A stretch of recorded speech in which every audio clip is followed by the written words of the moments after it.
নমস্কার, চন্দ্রিমা কিচেনে সবাইকে স্বাগত। আজকে আমি আরও একটি রিকোয়েস্ট ভিডিও নিয়ে এসেছি। আমার আজকের রেসিপি হলো ক্ষীর কদম মিষ্টি রেসিপি।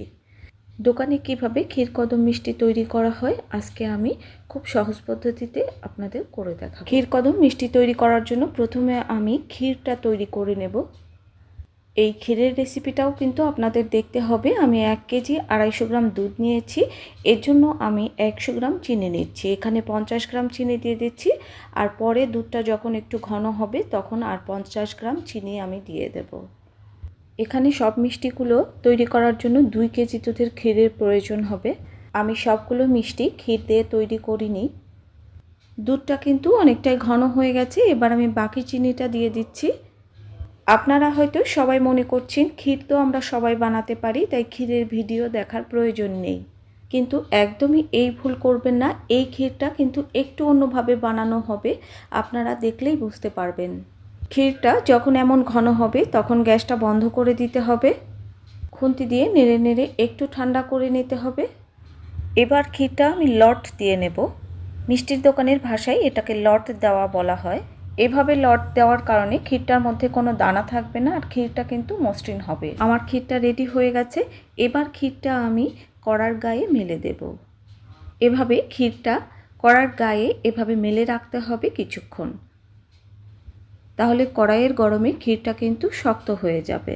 আমার মনে হচ্ছে ক্ষীরটা একটু বেশি নরম হয়ে গেছে, আমি কড়ার গায়ে আবার মেলে দেব। ক্ষীরটা লো হিটে আমি 2 মিনিটের মতো আবারও নেড়েচেড়ে গরম করে কড়ার গায়ে মেলে দেব। নিশ্চয়ই দেখে বুঝতে পেরেছেন এই ক্ষীরটা কিন্তু একটু অন্যরকমভাবে তৈরি। ক্ষীরটা ঠান্ডা হওয়ার পর আরও কিন্তু একটু শক্ত হয়ে গেছে। এবার ক্ষীরটা রেডি হয়ে গেছে, ক্ষীরটা আমি তুলে নিচ্ছি। আপনারা তো সবাই জানেন যে মিষ্টির দোকান হলেও সব মিষ্টির দোকানের কিন্তু মিষ্টি খেতে টেস্টি হয় না। আমি সবসময় চেষ্টা করি ভালো মিষ্টির দোকানের মিষ্টি রেসিপিগুলো আপনাদের সাথে শেয়ার করতে। আমি 1 কেজি দুধ দিয়ে ছানা তৈরি করেছি, আর ছানাটা আমার নিজের তৈরি। আপনারা যদি ছানা রেসিপি দেখতে চান, আমার চ্যানেলে অনেক ছানা রেসিপি আছে, আপনারা চাইলে দেখে নিতে পারেন। আমি এখানে ছানা রেসিপিটা শেয়ার করিনি কারণ ভিডিওটা অনেক বড় হয়ে গেছে। এবার ছানাটা আমি হাতের 5 আঙ্গুল দিয়ে একদম ক্রিমের মতো করে মেখে নেব। ছানাটা কিন্তু অবশ্যই নরম করে কাটতে হবে। আপনার ছানাটা অবশ্যই পারফেক্ট হতে হবে। আপনার ছানা যদি ভালো না হয় মিষ্টি কখনোই ভালো হবে না। আপনার ছানাটা যদি ভালো না হয়, আপনি মিষ্টি যত ভালো করেই বানান না কেন মিষ্টি কখনোই ভালো হবে না। এবার ছানার মধ্যে দিয়ে দিচ্ছি ভ্যানিলা এসেন্স কয়েক ফোঁটা, আর ময়দা দিয়ে দিচ্ছি 1/2 টেবিল চামচ। এই চামচটা ছোট, তাই আমি বারবার মেপে দিচ্ছিলাম। এখানে কিন্তু ভ্যানিলা এসেন্সটাই দিতে হবে, তবে ক্ষীর কদম একদম দোকানের মতো খেতে হবে, আর খেতেও খুব টেস্টি হবে। ছানাটা কিন্তু একদম ক্রিমের মতো মেখে নিতে হবে, ছানার মধ্যে যেন কোনো দানা না থাকে। এবার সব কিছু ছানার সাথে খুব ভালো করে আমি মেখে নিচ্ছি। ছানা মাখা আমার হয়ে গেছে। এবার ছানাটা আমি এক জায়গায় করে নেব। আর আমার এই রেসিপিগুলো আমার ফেসবুক পেজ সুইট কুইন চন্দ্রিমাতে দেখতে পাবেন। এবার ছানা থেকে ছোট ছোট লেচি কেটে নিচ্ছি। এই লেচিগুলো খুব বেশি বড় হবে না, রসমালাইয়ের থেকে একটু বড় হবে, আবার রসগোল্লার থেকে কিন্তু ছোট হবে। এবার সবগুলো লেচি আমি কেটে নিয়েছি। এবার একটা প্লেটে আমি তেল ঢেলে নিচ্ছি।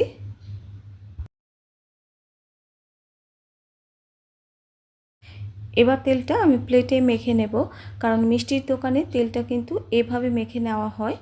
তেলটা প্লেটে মেখে নেওয়ার কারণ হলো মিষ্টির বলগুলো বানিয়ে আমি প্লেটের মধ্যে রাখবো, আর মিষ্টির বলগুলো যখন শিরাতে ছাড়া হবে খুব সুন্দরভাবে শিরার মধ্যে পড়ে যাবে, থালাতে আটকে ধরবে না। ছোট ছোট রসগোল্লা শেপ দিয়ে নিচ্ছি। আপনারা তো রসগোল্লার শেপ দিতে সবাই পারেন।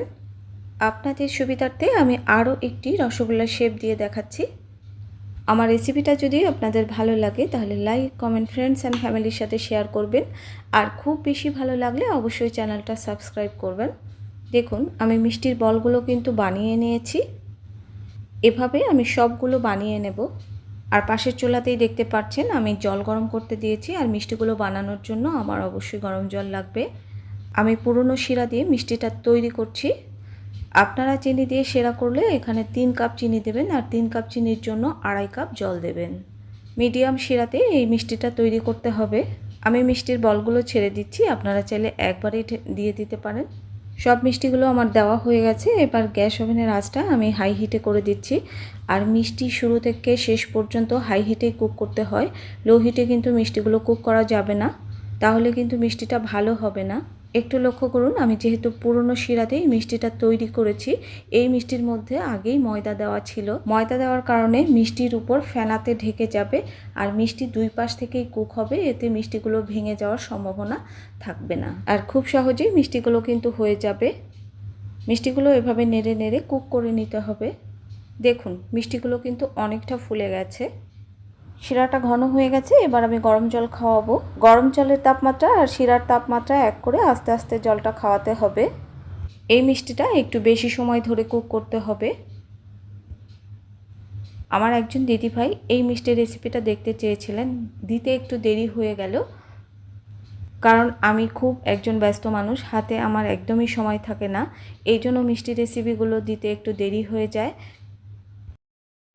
আমার মিষ্টিটা হয়ে গেছে, এবার আমি গ্যাসটা বন্ধ করে দিচ্ছি। আমার মিষ্টিগুলো হতে 25 মিনিট সময় লেগেছে। যেহেতু শিরাটা ঘন হয়ে গেছে, তাই মিষ্টিগুলো নামানোর পর আমি কিন্তু নেড়ে দেব। এই মিষ্টিটা নেড়ে নেড়ে ঠান্ডা করে নিতে হবে। নাড়তে নাড়তে যখন দেখবেন মিষ্টি শিরার নিচে চলে গেছে, তখন নাড়া বন্ধ করে দিতে হবে। এবার মাওয়াটা আমি তৈরি করে নেব। আর মাওয়া তৈরি করার জন্য আমি এখানে 500 গ্রাম দুধ নিয়েছি আর সামান্য একটু চিনি দিয়ে দিচ্ছি। চিনিটা দিলে কি হবে, তলা থেকে লাগবে না। আর দুধটা দেখুন অনেকটাই কিন্তু ঘন হয়ে গেছে। আর এই মাওয়াটা আমি সাদা মাওয়া তৈরি করছি। মাওয়া তো আপনারা সবাই তৈরি করতে পারেন, আপনারা চাইলে দেখতে পারেন এই অংশটুকু, না চাইলে নাও দেখতে পারেন। দুধটা শুকালেই কিন্তু মাওয়াটা তৈরি হয়ে যাবে। দুধটা যখন এরকম শুকিয়ে যাবে, তখন কড়ার গায়ে মাওয়াটা এভাবে মেলে দিতে হবে, যাতে মাওয়াটা আরও বেশি শুকনো হয়ে যায়। মাওয়াটা ঠান্ডা হয়ে গেছে আর মাওয়াটা কিন্তু আমার রেডি হয়ে গেছে।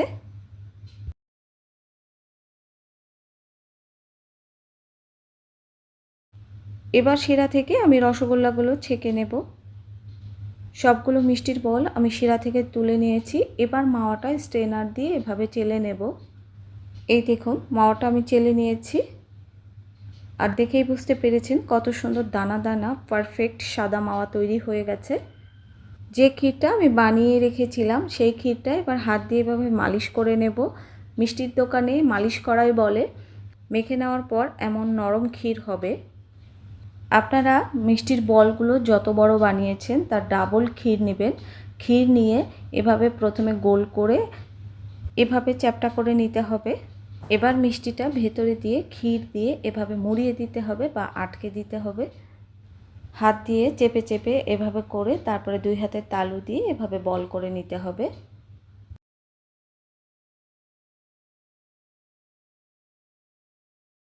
যখন এরকম মিষ্টির বল তৈরি হবে, তখন জল দিয়ে আবার হাতের তালু দিয়ে গোল করে নিতে হবে। তারপর মাওয়ায় গড়িয়ে নিতে হবে। জল দেওয়ার কারণে মাওয়াটা খুব সুন্দরভাবে মিষ্টির মধ্যে লেগে যাবে। আপনাদের সুবিধার্থে আমি আরও একটি বানিয়ে দেখাচ্ছি, একটু দেখে বুঝে নেবেন, সবসময় বলে বোঝানো যায় না। আবারও দুই হাতের তালু দিয়ে সুন্দর করে বল করে নিচ্ছি। এবারও জল দিয়ে দেব, জল দিয়ে আবার বল করে মাওয়াতে গড়িয়ে নেব। আমি আবারও বলছি, জলটা দিয়ে বলটা কিন্তু গোল করতে হবে, আর জল দেওয়ার কারণে মাওয়াটা কিন্তু খুব সুন্দরভাবে সেট হয়ে যাবে। এই মিষ্টিটা শুধু দেখতেই সুন্দর না, সব মিষ্টির দোকানে ক্ষীরকদম কিন্তু টেস্টি হয় না, কিন্তু ভালো মিষ্টির দোকানের ক্ষীরকদম অনেক বেশি টেস্টি। ক্ষীরকদম দু রকমের হয়। একটা ক্ষীরকদমের ওপরে হচ্ছে চাউমিনের মতো দানা দানা ক্ষীর থাকে। মিষ্টি খাওয়ার জন্য রেডি হয়ে গেছে। সবাই সুস্থ থাকুন, ভালো থাকুন, টাটা।